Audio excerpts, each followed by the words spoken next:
Hello there. Welcome to another episode of Rare Diseases, a podcast run by Rare Disease Review Western, a student-run non-for-profit organization that aims to translate complex rare disease research into easy-to-digest articles. Rare Disease Review Western is also very active in initiatives such as this podcast, which support and advocate for rare disease patients and caregivers. My name is Anusha Merchant, and I am joined by my co-host Omar Abdulrahim. Omar and I are both co-vice presidents of external events of Rare Disease Review Western. Welcome, Omar. It's great to be here, Nusha. Thank you so much. Awesome. Thanks, Omar. So today we're going to be welcoming our guest speaker, Sarita Edwards, who is the CEO and president of a nonprofit healthcare advocacy organization called the E.WE Foundation.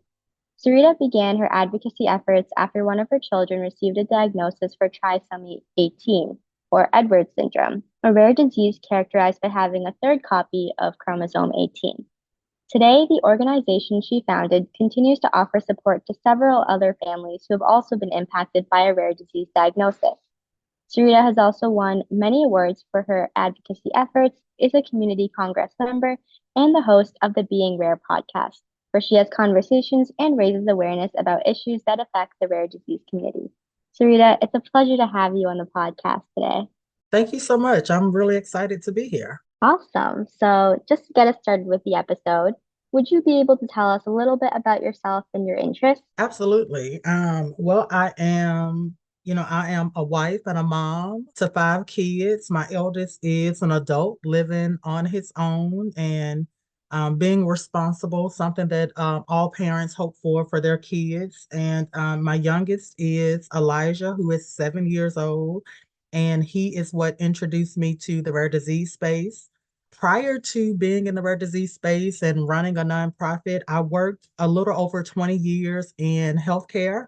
I served on the administrative side of healthcare, health systems, operations, and leadership. And that's honestly where I thought I would invest all of my time and efforts in terms of career model. But after we received Elijah's diagnosis, I left my professional career and became a full-time caregiver for him until we started the foundation back in 2019. And so, day by day, I run the nonprofit, but I also, again, am a wife and mom, and, we juggle and navigate extracurriculars and all the stuff that families do. I think in terms of my interest, I would say I love a really good movie. We are a Marvel family. We do like the Marvel series. I do like planting and flowers and enjoying just the sunshine and nature. And then I like learning stuff. I do call myself a nerd. I do like learning new things and meeting new people and just network relationships and partnerships. And yeah, so that's kind of me in a really quick nutshell. Thank you so much for taking the time to introduce yourself, Sarita. Yeah, it's super cool to, hear some of your interests. Like, you're a Marvel fan, you're, really into things like, nature and gardening, but also, you're a resilient individual and I guess you have a lot of strength in, pivoting in your career, taking care of your son Elijah, and, spending so much time and effort to really turn rare disease diagnosis around. So that's really incredible to hear a little bit about, some of your past. Thank you. Yeah, of course. So you've been vocal online about your family being impacted by a rare disease. Would you be able to tell us more about what inspired you to share your story and why you chose to become a rare disease advocate? Yeah, I think making the decision to share our story, it wasn't an easy decision for me. We got Elijah's diagnosis when I was 22 weeks pregnant. And that was something that my husband and I, we just kind of held on to initially. We didn't even talk about it with our other children or family. We just, I think for me, something about talking about it publicly made it too real, and I wasn't ready to embrace that. I was, still trying to hold on to everything being a normal pregnancy. And so, I did find though, when I started to talk about it more openly, I had this sense of support and resilience from our family and closest friends that I didn't know to expect. I think I was just so consumed with the diagnosis and what we were told it meant for us that I just didn't want to talk about it. We slowly opened up and I started sharing our experience with the folks closest to us, and I found a community just within the people who already were my community, if that makes any sense. You just see people at a different height of themselves when they're pouring into you because of something that you're personally experiencing.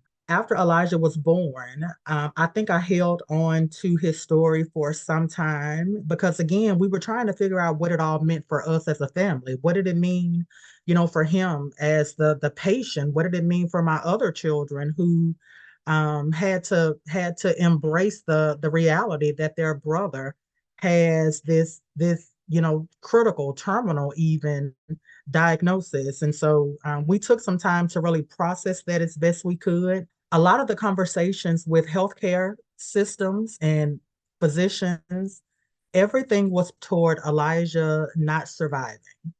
And we spent the first 7 months of his life in hospice care. And we've had doctors tell us that he wasn't worth the medical resources. And because he continued to live, we saw an opportunity to raise awareness about a different narrative that we had been presented. Even when we Google searched it, he was showing us a different narrative than we found when we searched and found this diagnosis. And so we wanted to publicly share his story to showcase that there are babies responding differently than what we're being told from the medical community. And so that's why we more publicly began to share his story.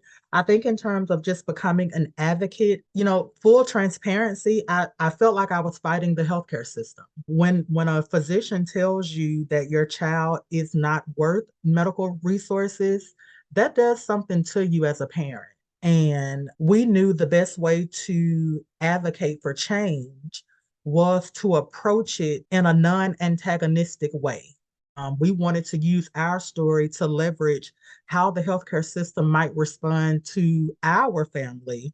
And then that grew into trying to figure out how to get the healthcare respond differently to any family who may receive a diagnosis like ours, whether it be trisomy 18 or any other rare disease or medically complex diagnosis. And so that's why I chose to become an advocate to support a community of people who often finds themselves with their backs up against the wall to some degree. And so, yeah, that's what pushed me into the space.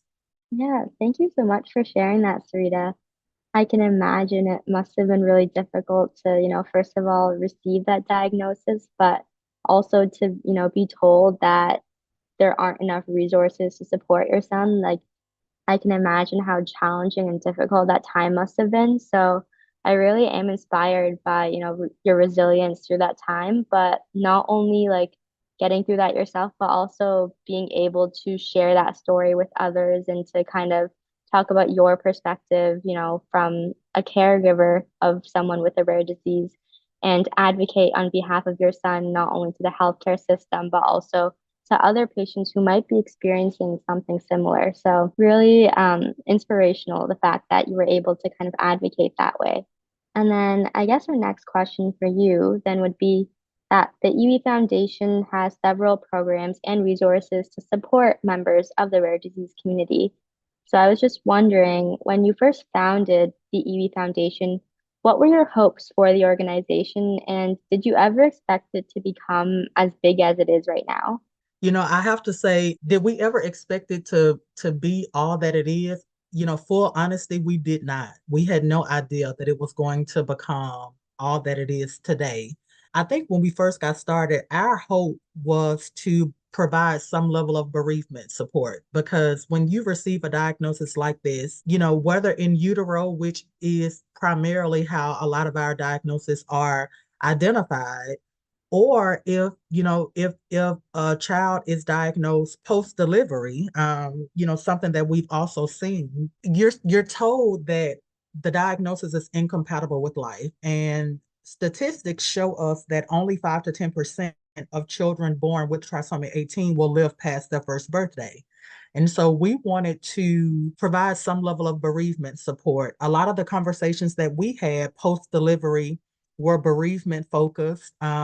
We had conversations about, you know, funeral and how that process works if Elijah were to die at the hospital and all of that. And so when we got our diagnosis at 22 weeks, I reached out to our life insurance company and I asked them, you know, the guidelines of care, like what happens if Elijah dies shortly after birth in terms of life insurance and bereavement coverage. And we knew that he would be covered immediately once he was born. But our life insurance company revealed to us that he would have to be 6 months old before they would actually cover any type of funeral expenses. And so that prompted me to just try to learn a little bit more from other insurance companies, and they kind of said the same thing. I think we only found one that said that they would cover if the infant lived 14 days. And so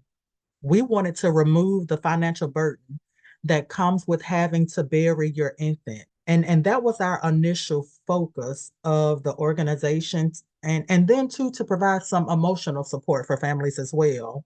Of course, you know, Elijah continues to live and he is the blueprint of everything that we do.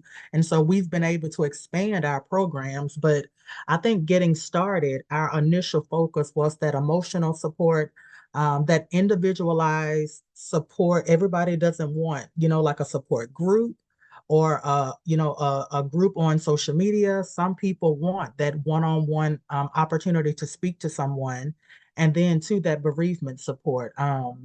But yeah, I don't think we ever anticipated it stretching as far as it has. I think we thought about, you know, people right here in our home state of Alabama and maybe, you know, eventually the broader US, but we have served families all over the world. And so we're grateful that we have been able to, and we hope that we're able to for a really, really long time.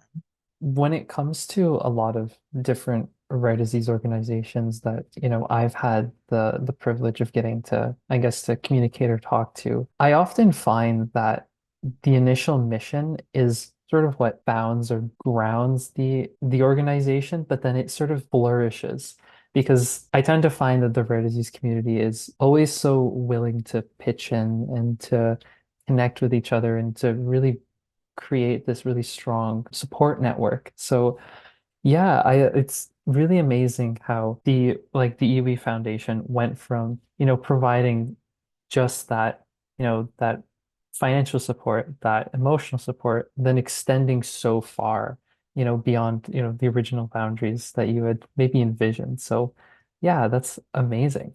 So talking a little bit more about the E.WE Foundation, among the resources and support that E.WE offers, the website lists three core initiatives: the LEAP program, the Zebra program, and the Strike program. Could you share a bit about these three initiatives and what the goal of each one is? Yeah, absolutely. LEAP is our community education program. It is an opportunity for us to do community outreach. Under that program, we wanted to make sure that we had, you know, support services and resources available for families. If they were to visit our website, we wanted them to find something that they might be looking for. And then we saw an opportunity to work with other organizations locally and across the country that raises awareness about, you know, rare diseases, but then also other non-rare diagnoses, just medically complex diagnoses. And so we were able to grow that program to where we worked alongside different groups to raise awareness about navigating any type of special healthcare need or medically complex diagnosis. And then we begin to explore who do a lot of our families find a lot of their support resources from. And for us, it's, you know, the social workers, the nurses, the case managers, and all these people. And so we decided to invest in LEAP becoming an accredited continuing education provider. And the hope there was to incentivize those professionals to attend our workshops and attend our summits and conferences and participate in our learning about how to interact with patients and patient engagement. And so we're able to offer CEUs to those groups. And so, and we work on community campaigns where one specifically is our mental health initiative. We work alongside our local schools system, and we are a community resource, and so we show up to different events and we set up tables and the complex issues that come with navigating a rare diagnosis or a medically complex diagnosis, and how for a lot of different things like mental health, it broadens a little bit. You have mental health challenges, and then you have mental health challenges associated with navigating a dying child. And so we wanted to bring that to the space. And so LEAP is really just education, awareness, community impact, and engagement. Zebra is our comfort care and end of life solutions. We actually, when we first got started, we wanted to provide that emotional support and that kind of that peer support.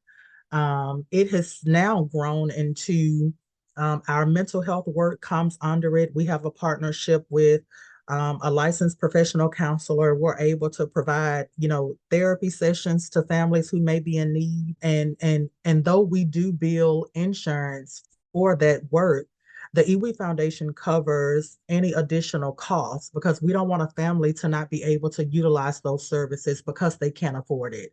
And so Zebra is really our comfort care, mental health, end of life solutions, that peer support, and just all the stuff to help deal with the emotional toll that comes with a medically complex diagnosis. And Stripe is our assistance program.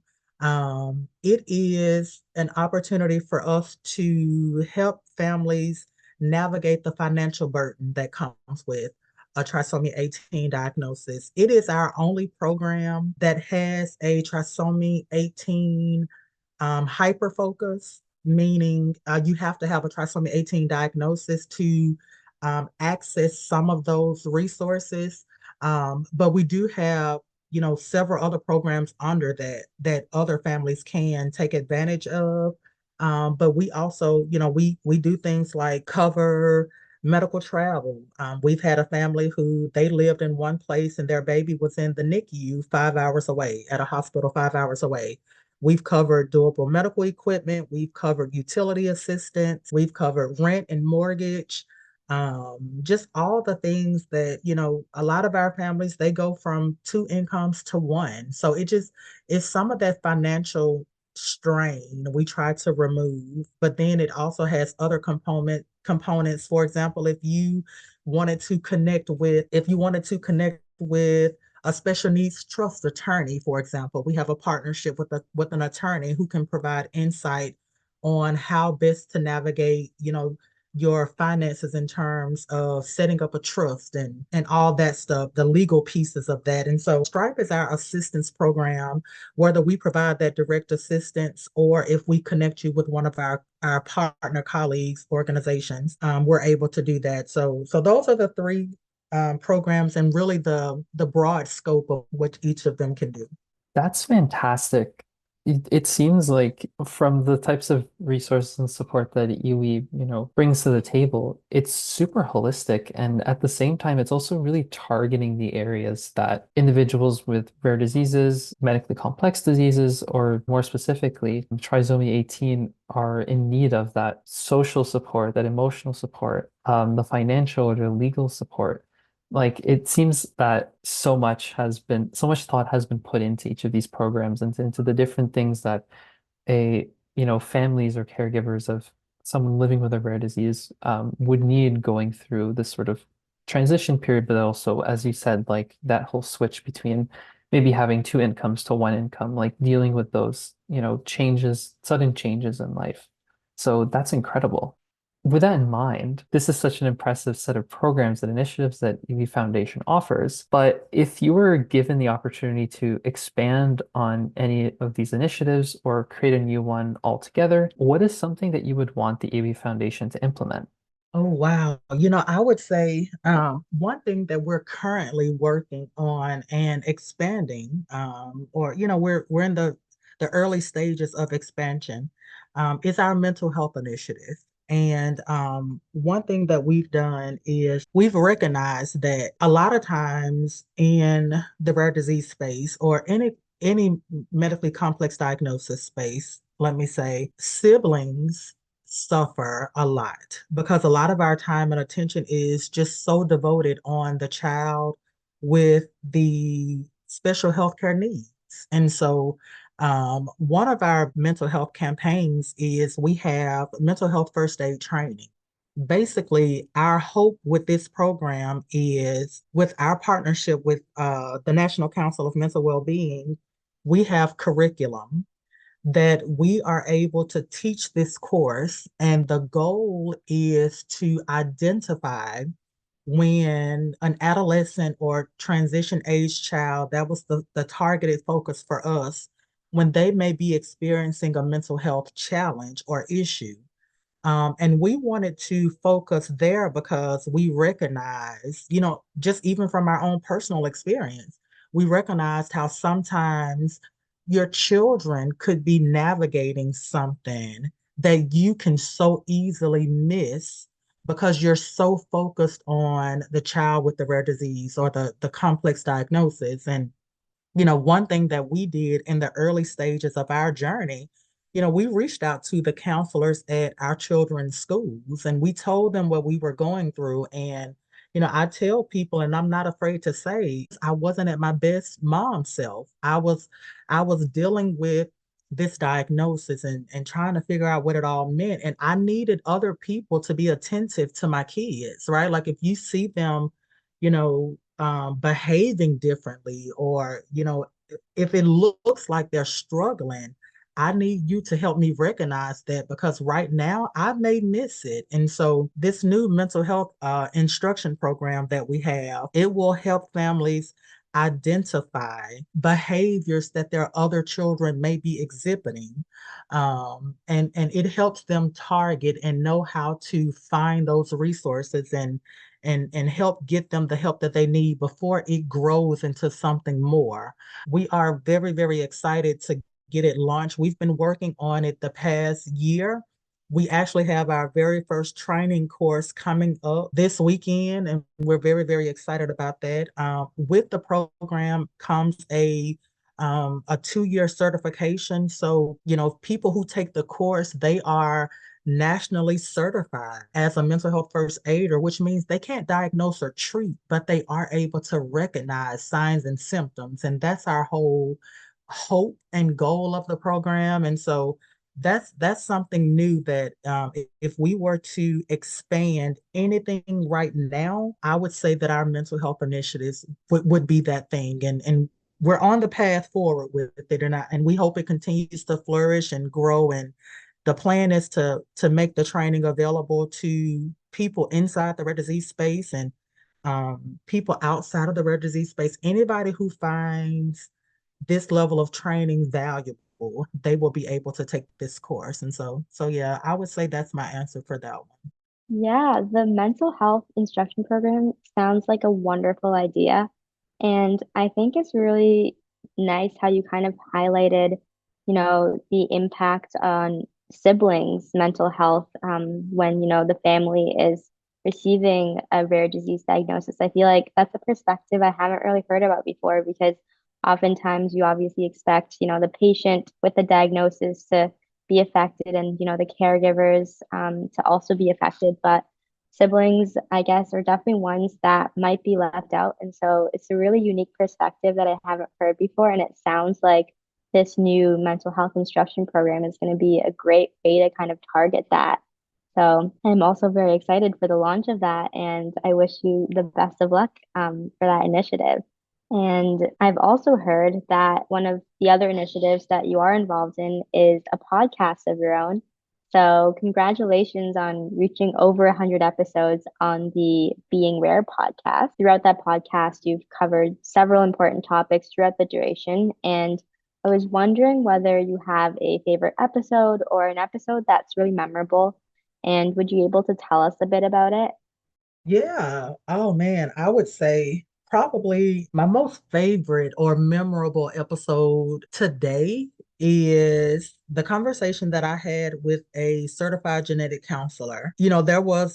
There was some misinformation circulating about the trisomy 18 diagnosis. And I had the opportunity to connect, and we had a conversation about what type of information is being shared to families when they get the diagnosis. And it was important to me because as the misinformation was circulating in the media at the time, several people were reaching out to me. And I didn't want to jump on it immediately because I didn't want it to look like an attack, but I did want to address the fact that misinformation doesn't help the narrative that we're trying to change about the trisomy 18 diagnosis. And so I had a really, really great conversation. We talked about, just the different approaches to informing a family about this diagnosis, and it was great to hear the counselor's perspective, and it was great to know the approach that she took when it came to giving someone the diagnosis, and what it meant for them and what their options are. And so I truly, truly enjoyed that conversation. That was probably one of my most memorable as of like right now. Yeah, I mean, when it comes to the healthcare field, misinformation is one of those, I guess, tricky situations to navigate. And I really appreciate the fact that Sarita, you wanted to go about it in a non-inflammatory way and to, try to make sure that you're trying to do it in an education sort of manner. I think it's amazing that you took that sort of focus with it and that you were able to sort of again try to shift that narrative in a positive way. So, as a community Congress member, you have likely had the opportunity to advocate for several rare disease policies. Could you tell us about some of the policies you have advocated for in the past and the impact they have had? Off the top, I think we jumped into just advocacy at, pushing legislation and policy. Our focus started out with newborn screening. And newborn screening was something that we wanted to target because, having had four children before I had Elijah and with the background in healthcare, I was very familiar with the newborn screening process. So when we got Elijah's diagnosis and he was born alive, to be told that a mandated program was not something he needed was very troubling to me. And so Elijah left the hospital and he never had newborn screening.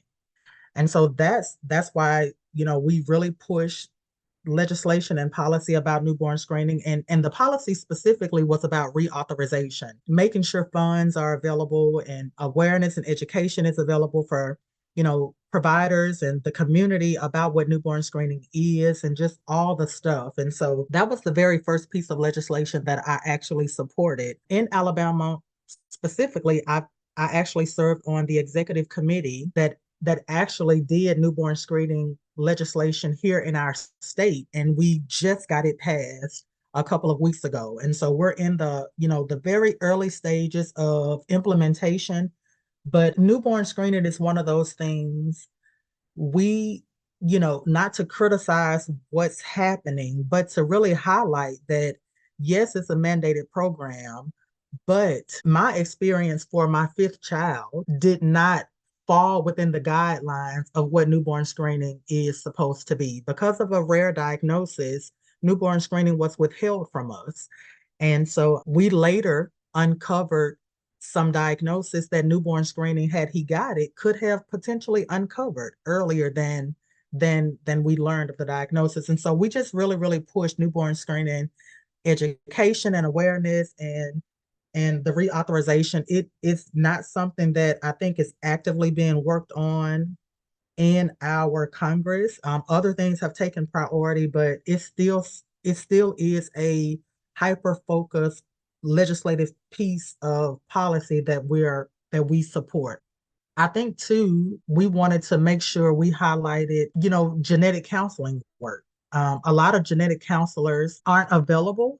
We wanted to raise awareness about the importance of genetic counselors and how they can be impactful to genetic diagnoses and all the stuff. And there was a piece of legislation that was supporting the access to genetic counselors and how insurance and Medicaid, Medicare can be billed for genetic counselors to receive compensation and payment for their services. And so those are two that I have been very, very passionate about, as an advocate. But then we also, if we see opportunity to support legislation that's important to another diagnosis, but they are a part of the rare disease community, if we can help support that, we completely will. If it just, if it makes sense to our mission and our goals, we will support other pieces of legislation. We just believe, the more people coming together to highlight why we need legislative support can only create better health outcomes for families like mine and others in the rare disease space. Yeah, it's interesting. I guess like as an advocate, there's a lot of different ways that you can do advocacy. There's a number of different levels, and it's always really amazing to see advocacy flourish from, just raising awareness and, educating others to really like impacting the way that healthcare policy and legislation is being passed. And I guess when it comes to things like newborn screening and genetic counseling, which is super important for rare diseases where um, the majority of them are based on genetic changes. I think it's again really amazing that you've been able to have so much influence in that area. So I guess with that in mind, you've talked about two pieces of legislation or two areas that you've been working in already when it comes to things like, newborn screening and genetic counseling. But are there any policies that you are currently advocating for or that are in the works that you could tell us about? Yeah. So current policies, I think one particular policy that is of priority to me is pulling together a lot of agencies. It's a policy that I learned about maybe a year ago, and it is the creation of an interagency coordinating committee specifically for rare diseases. And so the goal of this policy is to pull together different agencies that rare disease diagnosis and treatment solutions and all the stuff that can create a better quality of life for rare diagnosis is pulling together all of these entities so there is a more intentional, if you will, collaboration in terms of reaching those outcomes. And so I think the policy itself will create a space for there to be a centralized stopping point. And so, when it comes to treatment solutions and research and all the stuff, we it's not bypassing the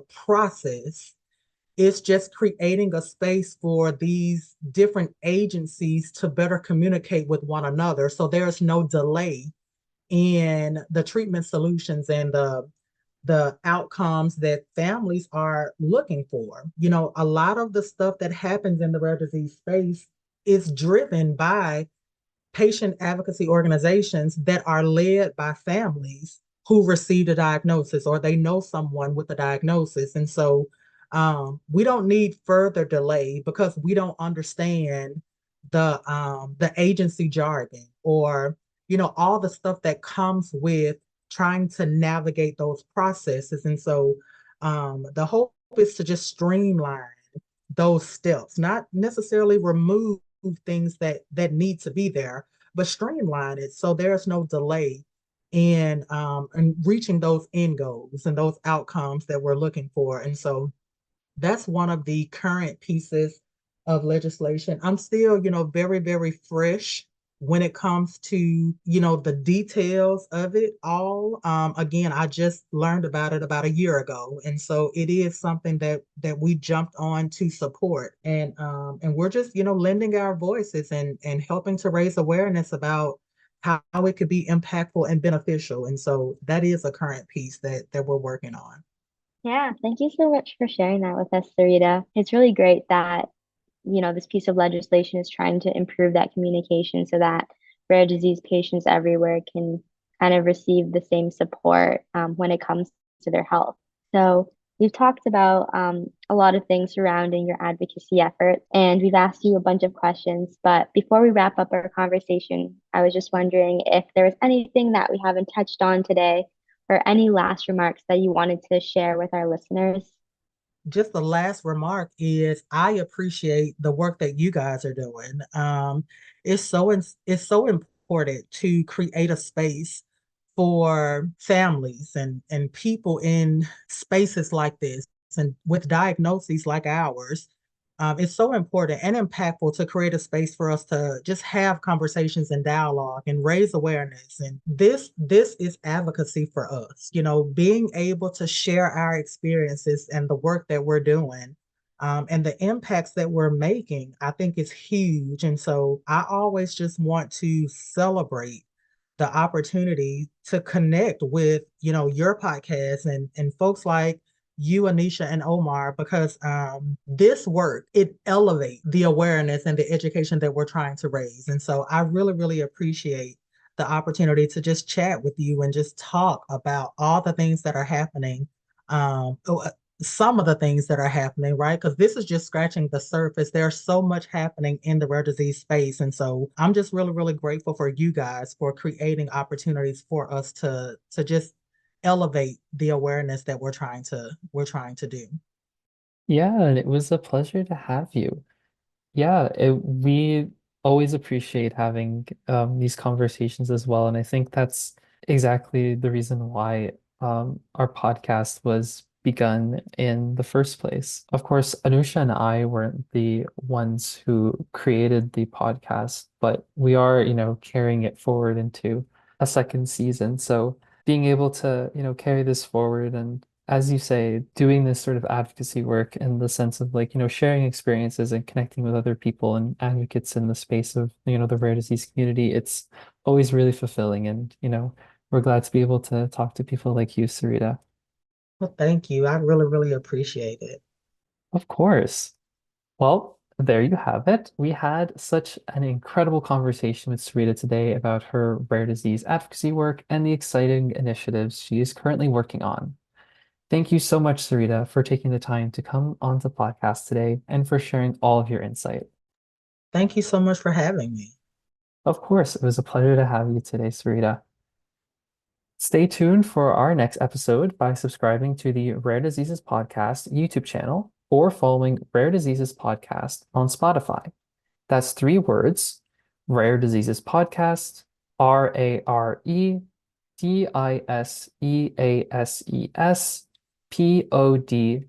Podcast. Check out the description of this episode for the link to the Rare Disease Review Medical Journal in our social media pages. This is Rare Disease Review Western and Sarita signing off.